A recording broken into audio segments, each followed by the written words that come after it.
Sa eile ütlesid, ja nüüd tuleb videole panna üks piip pärast peale, ja sa eile ütlesid, et kui asjad lähevad sihasti, siis selgub tõde.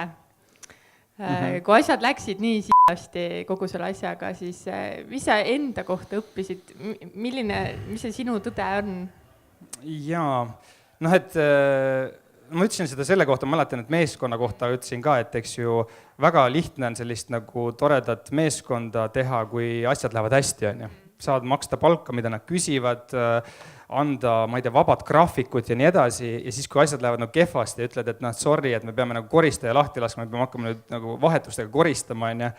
siis see paneb, päriselt oli ka siuke lugu, ma ütlen sulle, et siis see paneb nagu inimese proovile selle päris nagu selle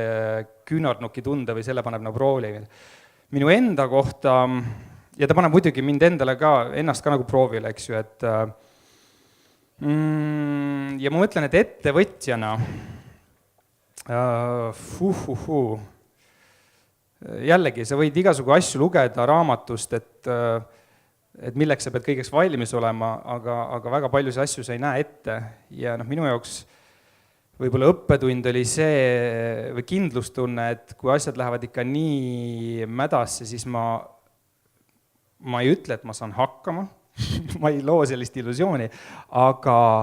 ma jään nagu ellu ja teatud etapis see, et ma jään ellu, on jumala piisav, nagu täiesti nagu